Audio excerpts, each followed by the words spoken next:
they were like a big management team. They own Movie World and Wet and Wild at the time. They'd just taken it over, Village Roadshow. And they were talking about you didn't actually need two people to operate the corkscrew roller coaster, they decided. So one was to load people on, and then they load people on and they walk up and operate, press go and stop on the roller coaster. The other person on the other side was to double check the harness and make sure everyone gets off the roller coaster okay. Well, they decided that they didn't need that second person on the other side. They didn't need that. The roller coaster could be operated by just one person.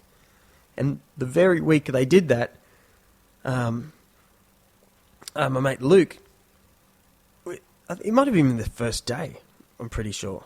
The very first day they said it, because he went, "Are you crazy? Why?" You know, he'd been there for a little while, a few years. And he was only about 21 or something. And anyway, long story short, he locked all the roller coaster down and was walking back. And next minute, a bloke goes, and he said he was like a 55-year-old stocky little dude, like a bricklayer kind of guy. Goes, mate, there's a seat spare there. Can I jump in on that? And Luke went, yep. And his memory of it was he undid the harness, lifted it up, and the guy got in and put it down. That was his memory of it. And like I say, that every day at SeaWorld is like the same day. So you kind of get, you go a bit crazy as to what you think happened because you've locked people in the roller coaster all day. So you don't, the same thing. You get mistaken. You kind of get, what's the word? Anyway. Well, guess what happened? The guy jumped on top of the harness. Luke pressed go on the ride. The ride went up, and boom, down it goes. It's called the corkscrew for this reason. First of all, it goes down. You're right up above the Gold Coast. Goes down, does 2 full loops. At, I think it was 140 kilometres an hour. This thing goes, which means it's not actually very fast. I remember going on it, and you're going fast, but not really fast that you get totally sucked into the seat. So this guy did the whole roller coaster hanging onto his harness. So he would have to turn sideways and hang onto this thing and kind of float all about because it didn't really suck you to the ground. You got weightlessness 4 times because you did 2 loops and then you went around the corner and then you did this double corkscrew, which is long and slow but fast, but you sort of... weightlessness happened a lot. And he came in, and then the thing comes rocketing into the station. Here's the words I've heard 100 times. Stand clear, train approaching station. Stand back behind the grey area at all times. In comes the roller coaster. This guy has his hands up in the air. He's waving, petrified. I think his wife was in the seat beside him or something. And my mate Luke just freaks out. Oh my god! And the thing was full, so everyone knew this. Everyone saw what happened. They were all like, couldn't believe it. This guy had gone round on top of a roller coaster. Anyway, Luke gets him out. Mate, are you okay? Should we, go up to the management? He's like, no. I just need to sit down. And he was quite a stocky guy. He was just scared for his safety, but he was strong enough to hang on. Anyway, what actually happened is his wife went up to the management at the front gates and complained. And Luke, I actually drove him there that morning. The very next morning, I had to drive him to SeaWorld, and he was asked to to quit. He said, if you quit, we don't have to fire you. Because they kind of set examples at a business like that, where if you do something that's to try and scare everyone, to keep you on edge, like, oh God, I could lose my job, because if I put someone at risk, it's obviously a huge thing, but it's quite hard at the same time. Anyway, so that's how he was forced to quit SeaWorld. Bit of a funny story, eh? But yeah, there's a few to come out of that. Another guy oh God, there's so many bad stories, but really have a good. I always have a good look into the eyes of the operator of any roller coaster I go on, which is why you shouldn't go on roller coasters in Australia. You just shouldn't. I've been to Japan heaps of times, and they're careful people by nature. Aussies are wild, man. They're not thinking about you or the ride, that's for sure. They're thinking about going home. When the next lunch break? How can I not do as much work on this today? I need more money. They should be paying me more money.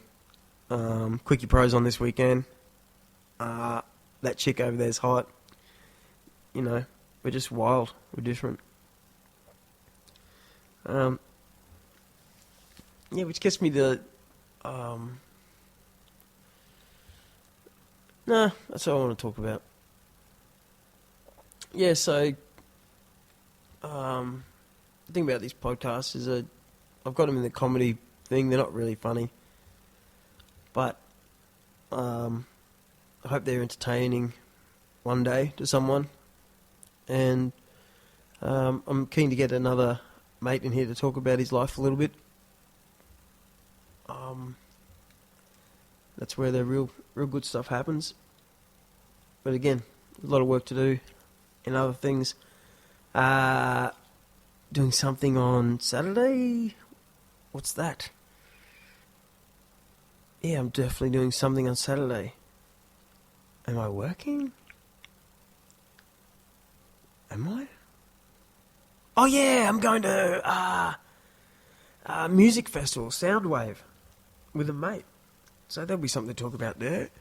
It's like a metal music festival, and I'd never really would have normally gone. Even though I played music my whole life, I don't like being a punter. I don't like being the dude that watches gigs. Unless I'm got the good seat side of stage. It just really, really shits me. Freaks me out being around so many people. And the sound, you just pull it apart too much. You're like, I can't hear this, I can't hear the rhythm guitar. And then I look over at the sound desk, and then I look at the guy and go, mate, can't you hear that the rhythm guitar's too low? Or, it's like my auntie. She worked in catering her entire life, and you'd think she'd be actually good and a good customer. Wrong. She's the worst customer for any restaurant. She'll ask them all sorts of things. How'd you cook this? What's in it?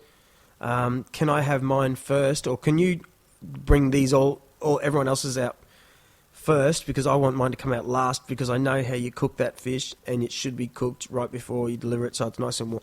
Like all these ridiculous questions, and they just hate her. No one goes out to dinner with my auntie anymore. So it's just kind of same for me, going to see a festival. I've loaded in and out of festivals a lot with a place called Lock and Load in Sydney, road crewing, and you really spend more time just looking at the huge lighting and all the work that goes into this show. It gives you that feeling of like, oh, this is just a big work zone. You know that out the back there's a whole bunch of roadies that are, you see it for what it is. And, but you get to see some great bands, and I haven't done that for a long time, so I'm really G'd up to see some great bands. And hopefully someone blows me away. I keep watching, things keep coming up, like seeing old AC/DC footage, and I looked at, which I've looked at a million times, but more and more so now. You'd think, look, I saw these photos of them, like someone had personal photos that popped up out of Bunbury in WA just this week. And there's Angus on top of Bon Scott's shoulders in 1975, and they fell down. It's like they're playing a little club in Bunbury, like a sports club, and it was 1975. And Angus was doing that, spinning around on the floor with his, on his feet, spinning around. And I can't think of a single performer has been as good as him ever since. Can you? If anyone can name me a performer, a band, someone with as much character and showmanship, like natural, not, like real natural skills. There just hasn't. I can't think of anything. You know, there are some greats, but that's just different. And which really blows my mind, you know, because I was looking at BMX and skateboarding videos this week, and I was like, because I was the first generation that when BMX was created, like the late 70s and early 80s, that's when they first started making bicycle motocross BMX bikes, and so they started making BMX tracks, and there was one at Laurie Lawrence's swimming thing in Springwood. It's the first one I went to, and then they made another one at Underwood Park. It was a big downhill racetrack, and it really changed teenagers' point of view on everything. They hadn't made skate bowls yet, so everyone kind of only raced, and you started to do jumps, and all the jumps were, you could do a cross up. They were based around racing. Jumps were based around racing. So tabletop jump, at the time, you know, monos, tabletop jumps, the odds tricks started. But now with the stuff you can see on YouTube of what kids can do on bikes, wow. And it's got to do with a lot of things like evolution of tracks, evolution of the amount of tracks, and kids can stay in a skate park all day with their mates, and you know, these ridiculous big timber jumps, and just keep going at it, bam, bam, bam. Bike technology is so much lighter and better, and if you break something, generally people can afford to go and get stuff fixed, and so everyone is better. So, but yet in guitar land, of course guitars are better, sounds all the same, you know, all that sort of same. But I haven't seen entertainment get better. And I'm not talking about light shows and things. I'm talking about someone better than Angus Young. You know, even Malcolm, just the way he stood there, they knew how to do it. Like, they knew exactly how how this band was to be cool. Backline stays there. They walk up, do the backup vocals. They go backwards, get back into their spot in front of their amp, and just stand there rocking out cool style. And there's nothing better. Like, I see a lot of screamo bands now, and they rock out, but that was different, man. That's sort of like something that crossed boundaries of cool. So please on Saturday, I hope something comes to me that's really cool. I'm going with the Japanese mate, and he's telling me to look out for two bands. One's called Cold Fire or something like that, and yeah, they go pretty wild. Some of these Japanese metal bands are really good. But I'm bummed because Faith No More on Sunday. We've only got a Saturday ticket, but I'm really keen to see Faith No More. I've seen them a few times, but yeah, so I don't even know who's playing on Saturday, but that's what's happening for me. And well, I just kind of lost consciousness that I was talking to a podcast. Anyway, I know I feel good tonight knowing that I've done another podcast. And if you hear this, I don't mind if you send me a email just to say you heard it. gcvsdk@gmail.com. That would make my day. You might see some... Yeah, that'd make my day. Anyway, over and out. Quack quacks. What's today? Wednesday. Tomorrow, I practice for the drumming seminar thing that we're doing next Wednesday for this corporate training company I work for in other times. So that's really cool. I can't wait to do that.